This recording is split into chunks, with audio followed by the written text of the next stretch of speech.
बिस्मिल्लाहिर्रहमानिर्रहीम। आज हमारा सब्जेक्ट जो है, सब्जेक्ट इज रिसर्च मेथडोलॉजी, और रिसर्च मेथड्स में आज हम स्टडी करने जा रहे हैं रिसर्च प्रोसेसेस। कुछ दोस्तों ने मुझे कहा कि साथ साथ में वजह आप चेंज करते जाओ, जैसे मैं मतलब फिनिश करता हूँ तो आपने खुद से चेंज करना। तो काफ़ी दोस्तों ने मुझे कहा कि आप 5 मिनट्स की शॉर्ट शॉर्ट वीडियोस बनाओ ताकि लोग बोर भी ना हो और इसे लर्न भी कर सके। But I think 20-30 minute video is more than enough. But keep in mind, you have to ask question in this lecture. Almost अगर आप लोग हर एक लेक्चर में आप लोग मुझसे क्वेश्चन करोगे तो it will be very good, और इसमें करोगे तो इसमें आप लोग का ज़्यादा फायदा होगा। बल्कि हर एक लेक्चर में क्वेश्चंस किया करो, क्योंकि आई केम फॉर यू गाइस। अच्छा, तो स्टार्ट करते हैं पर्पस ऑफ रिसर्च। रिसर्च का पर्पस क्या होता है? एक्सप्लोरेशन।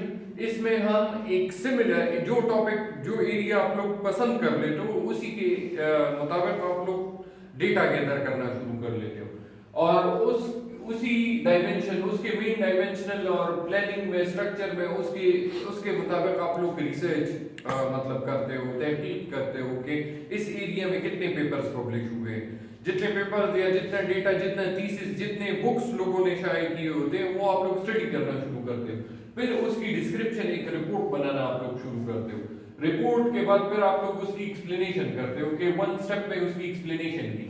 अच्छा, रिसर्च में मस्ट क्या चीज है कि problem must be clearly recognised. आपका प्रॉब्लम आपको पता होना चाहिए, और ये कब पता होता है? जब when you finish your literature review. इसके बाद determine information available and where and when.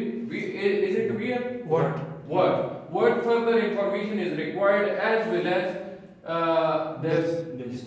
the best approach for obtaining it. अच्छा, इसमें लिखा हुआ ये है कि जो आप लोग के पास डेटा आ जाए उससे फिर आप लोग you have to identify your problem, क्योंकि the main part and main thematic चीज जो रिसर्च में होती है that is literature. जितना आपका लिटरेचर स्ट्रॉन्ग होगा उतने ज्यादा प्रॉब्लम्स और मतलब प्रॉब्लम्स और ये गैप्स आप लोग आइडेंटिफाई कर सकते हो। मैंने जब खुद स्टडी करना शुरू किया तो मैंने अबाउट 100 क्या मैंने 264 प्लस मैंने पेपर्स पढ़े थे in the area of flying ad hoc networks. फिर इसके साथ साथ क्योंकि फ्लाइंग एड हॉक नेटवर्क्स में तो पेपर्स कम थे, तो मैंने क्या किया, इसके relevant areas, mobile ad hoc networks, vehicular ad hoc networks, इसमें मैंने पेपर स्टडी करना शुरू किए। जब ये मैंने स्टडी करना शुरू किए तो मैंने रिकॉग्नाइज किया कि कौन से पेपर्स मेरे एरिया के मुताबिक है। फिर इसके बाद जो हमारे पास है वो क्या है, आगे बढ़े करते जाओ ना।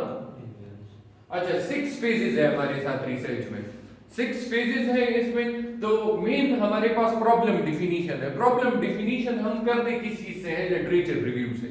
जब लिटरेचर रिव्यू हम कर लेते हैं तो इससे you have to identify your problem. फिर इसके बाद selection of design, research design subject, और फिर उसी डेटा कलेक्शन की टेक्निक। अगर आप लोग का डेटा बहुत ज्यादा बड़ा है तो आप लोग एक्सेल को, एसपीएसएस को, इस तरह के सॉफ्टवेयर को यूज करके उसकी डेटा एनालिसिस कर लेते हो। फिर इसके बाद डेटा गैदर कर लिया, डेटा प्रोसेसिंग एंड एनालिसिस कर ली, और फिर इम्प्लीमेंटेशन, कंक्लूजन एंड रिकमेंडेशंस की तरफ आप लोग आ जाते हो। तो इसमें जब इम्प्लीमेंटेशन में आते हो, when we talk about technical paper, एक होता है, think about, I will say कि एक होता है टेक्निकल पेपर, टेक्निकल पेपर है, एक है सर्वे पेपर है, एक है रिव्यू पेपर है,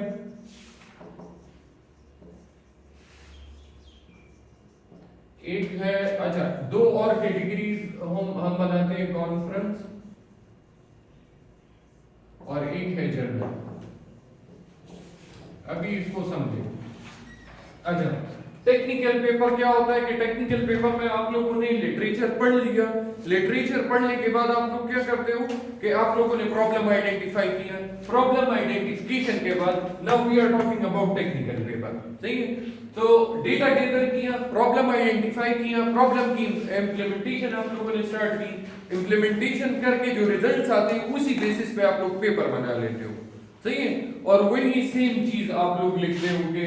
सबसे पहले मतलब टॉपिक आ जाता है, फिर ऑथर्स नेम्स आ जाते हैं, फिर आप लोग के पास एब्स्ट्रैक्ट आ जाता है, फिर इंट्रोडक्शन आ जाता है, फिर बैकग्राउंड आ जाता है, फिर बैकग्राउंड के कुछ मतलब और टॉपिक्स आ जाते हैं that will be relevant to your topic, फिर इसके बाद कंक्लूजन और फिर रेफरेंसेस आ जाते हैं। तो ये चीज इन टेक्निकल पेपर, क्योंकि technical paper focused on your simulation results. If you are a computer scientist, if you are a computer engineer, then you will focus on your, in technical paper you have to focus on what results, कि आपके results किधर से आ रहे हैं। अगर आपने कोई application बनाया हुआ है तो उसके अपने रिजल्ट्स होते हैं ना, कि ये मैंने एप्लीकेशन बना लिया, तो उसके इमेजेस स्नैपशॉट्स आप लोग डाल के वो आप लोग उसमें डाल सकते हो।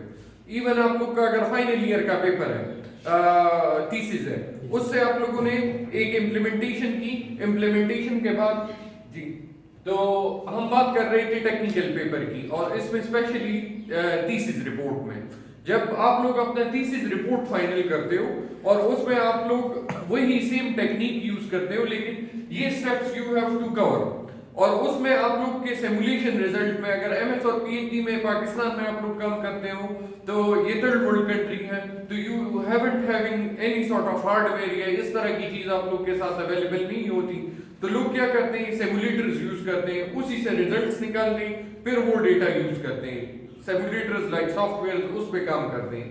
और आप लोग जो ये फाइनल ईयर प्रोजेक्ट्स में करते हो तो आप लोग एक तरह से उसे प्रैक्टिकली इंप्लीमेंट कर लेते हो, क्योंकि अपने रिसोर्सेज को आप लोग यूज करके वेबसाइट बना लिया, एक एंड्रॉइड एप्लीकेशन बना लिया, तो दिस इज समथिंग प्रैक्टिकल। तो ये प्रैक्टिकलिटी आप लोगों ने उस रिजल्ट्स के अंदर, सिमुलेशन रिजल्ट्स या रिसर्च मेथड या प्रपोज मेथडोलॉजी, उसके अंदर आप लोगों ने ये सारी चीजें डालनी होती है। समझ में आ गया? अच्छा, फिर आप लोग के बाद पास आ जाता है दैट इज सर्वे पेपर।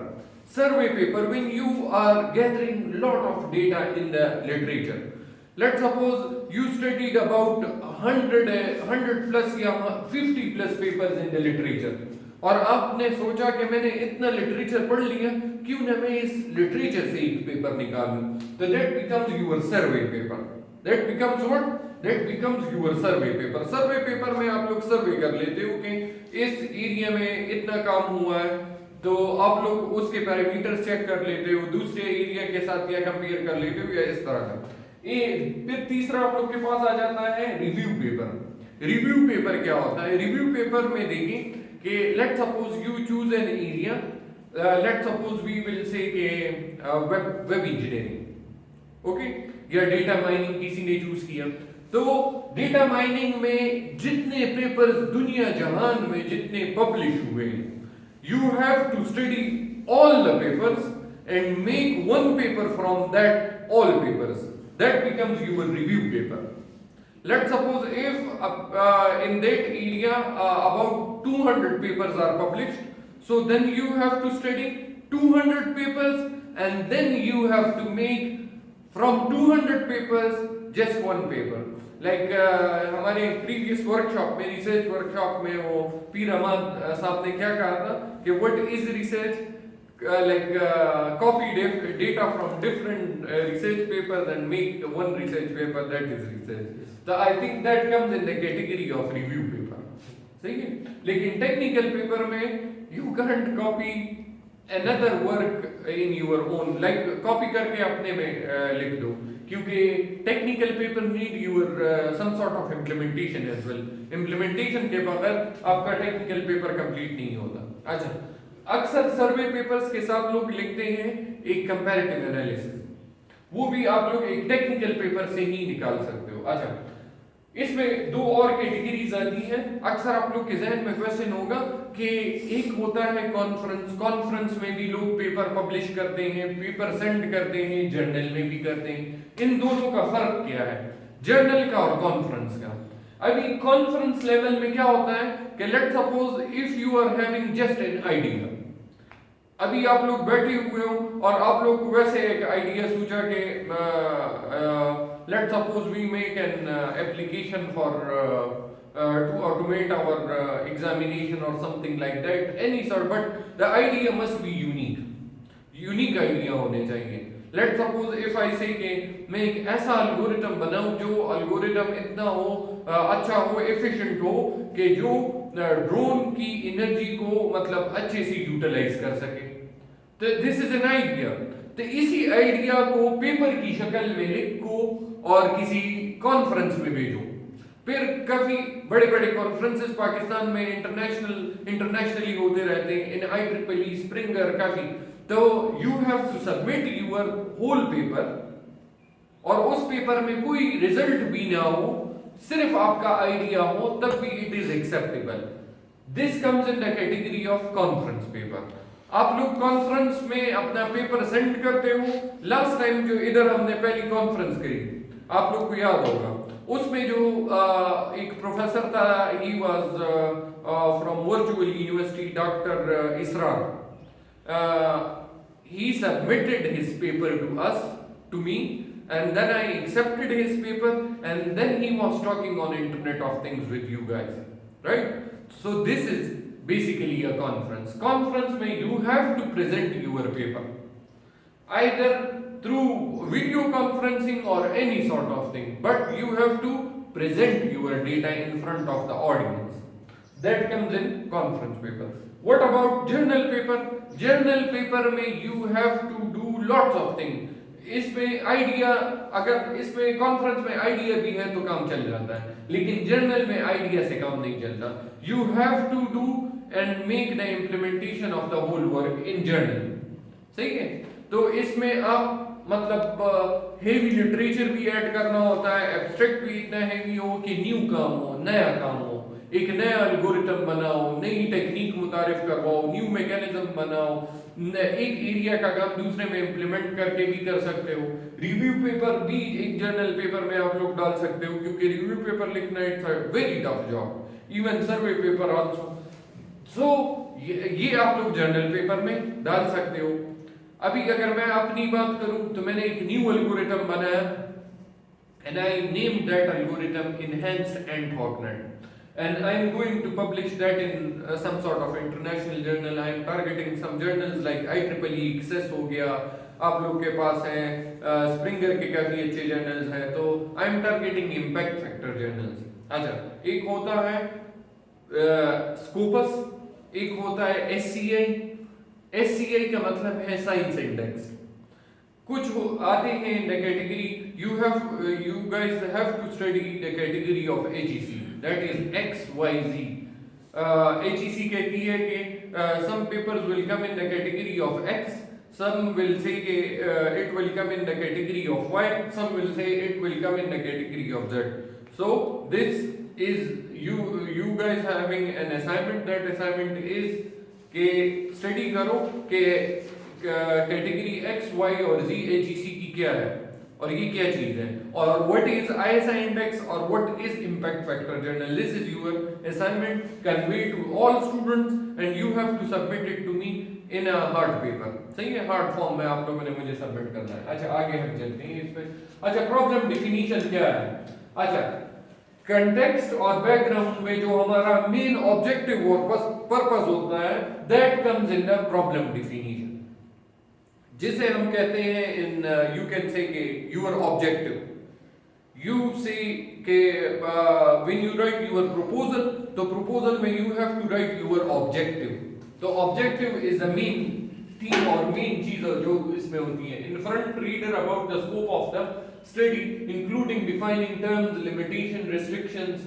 तो इसमें ये सारी चीजें प्रॉब्लम डिफिनीशन में आ जाती हैं कि इसकी लिमिटेशंस क्या होगी, इसकी रिस्ट्रिक्शंस क्या होगी, इसकी लाइक पोटेंशियल क्रिटिसिज्म इस पे क्या हो सकती है, और हाइपोथेसिस, मेरी हाइपोथेसिस इसके ऊपर क्या है। सही है? एक होती है ऑब्जर्वेशन, फिर होती है हाइपोथेसिस, फिर इसके बाद फिर लॉ और थ्योरी का वो कंसेप्ट आता है आगे। अच्छा, लिटरेचर रिव्यू। लिटरेचर रिव्यू में यू हैव टू स्टडी, जिस तरह मैंने कहा कि काफी डेटा पढ़ो, जितना पढ़ सकते हो, और उसके बाद you have to like think about your problem, कि किस तरह आपने अपने प्रॉब्लम निकालना है। अच्छा, आगे इसमें क्या आ रहा है हमारे साथ? Selection of the research design, कि रिसर्च की वैलिडिटी क्या होगी, ये कितना वैलिड होगा, ये कितने हद तक जा सकता है, कितने हद तक लोगों को फायदा दे सकता है। अच्छा, कल मैं एक स्टूडेंट के साथ यकीन करें मैं उधर बाजार में बैठा हुआ था और I was collecting my clothes from the dry cleaner और there I find my student so he said कि I want to do research in some sort of topic तो I given him a topic on that is unmanned air vehicles like usage in unmanned air vehicles like drones usage in humanitarian या disaster condition। मैंने कहा कि इसका क्या role होता है in disaster condition में। लेट्स सपोज ये मैंने आप लोग को एक टॉपिक इस वजह से कहा कि now you guys have to think about your own topics and you guys have to study at least 20 और 30 पेपर्स और उससे अपना प्रॉब्लम खुद आइडेंटिफाई करना है आप लोगों ने, सही है। और मुझे अपने पेपर्स दिखाने हैं इन योर लैपटॉप्स, बेशक प्रिंट ना करें लेकिन at least you have to show me कि मैंने इतने पेपर स्टडी कर लिए, इसके बाद मैंने ये प्रॉब्लम निकाला। ओके तो मैंने उसे प्रॉब्लम दिया, टॉपिक दिया and we start writing in on it. तो उसमें क्या था कि एक ड्रोन जो होता है, लेट्स सपोज एक डिजास्टर कंट्री अर्थक्वेक आ जाए, लोग फंसे हुए हेल्प चाह रहे, तो the drone can rescue them. How? They can identify the people there, they can give parcel to them, they can like assure them कि how many of the people are there. Okay so these sort of things come in that area। तो इसी तरह क्योंकि ये मैंने क्यों directly उसे topic दिया, क्योंकि I studied lots of paper in this area and I started there in the shop, I started writing their abstract और मैंने उसे कहा कि इसके बाद we will start working on a introduction के बाद फिर हमारे पास आ जाएगा बैकग्राउंड में हम सब टॉपिक्स देंगे, फिर उसके बाद हम आएंगे कंक्लूजन और रेफरेंसेस में। अच्छा, सिलेक्शन ऑफ रिसर्च डिजाइन ये तो हमने पढ़ ली। अच्छा, इसके बाद है डेटा गैदरिंग। अच्छा, डेटा गैदरिंग है क्या चीज? How to gather data. आपके पास पहले मैंने आप लोग को बताया कि I studied about 3 to 4 areas मैंने स्टडी किए। Mobile ad hoc networks, vehicular ad hoc networks, wireless sensor networks, wireless body area networks, underwater sensor networks. फिर इसके बाद मैंने सोचा कि I must have to go towards the flying ad hoc networks. तो इस डेटा कलेक्शन में मैंने अपना डेटा कंक्लूड करके किया कि मस्ट प्री टेस्ट और डिजाइन द सैम्पलिंग स्कीम, उसकी मैंने सैम्पलिंग की। सही है, सैम्पलिंग का अलग तरीका है, वो I think we have done it in a previous lecture. अच्छा, फिर क्वेश्चनियर्स मस्ट बी कोडेड और ये क्वेश्चनियर्स मैंने किस तरह किए? इफ अ मैनेजमेंट गाय और a student do questionnaire sort of stuff तो it comes also in a survey as well. और मैंने क्या किया, मैं गया अपने सुपरवाइजर के साथ मैंने डिस्कशन की कि आई हैव कंक्लूडेड दिस। तो इसके बाद फिर मैंने जब कंक्लूड किया अपने सुपरवाइजर से मिलने के बाद, तो I started working on a flying ad hoc networks. तो this comes in data gathering process and analysis. फिर इसके बाद describe demographics of the data, compare behavior if applicable, choose appropriate statistical techniques, look for patterns in the data। तो ये चीजें आप लोगों ने डेटा प्रोसेसिंग एनालिसिस में देखनी होती है जब डेटा एनालिसिस आप लोग करते हो।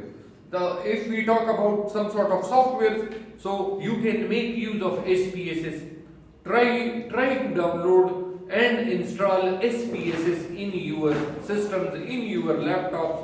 At least you must have to know about how to collect data, how to analyze data in SPSS. At least install that software. अच्छा, आगे हमारे पास है interpreting the results।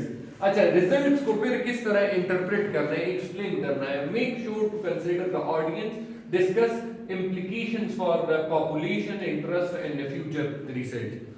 When we come towards the conclusion में we normally add a topic that अच्छा, तो we were talking about interpreting results। तो जब interpreting results में when we come towards the conclusion, उसके अंदर हम एक और टॉपिक ऐड करते हैं, that is future directions। Future directions में you have to focus on के मैंने इतना काम कर लिया, ये मैं फ्यूचर में हम इसको देख सकते हैं। तो जब लोग इसे स्टडी करते हैं तो आपका पेपर स्टडी करने के बाद उनको पता चल जाता है कि net is the research gap for future, तो फ्यूचर में वो लोग उसकी इंप्लीमेंटेशन कर सकते हैं। आगे हमारे पास है ऑपरेशनल डिफिनीशन कि वेरिएबल्स आप लोगों ने किस तरह किधर यूज करने हैं और किस तरह इसकी मेजरमेंट्स करनी है, किस तरह इन वेरिएबल्स को डिफाइन करना है in your research, that comes under the operational definitions. और किस तरह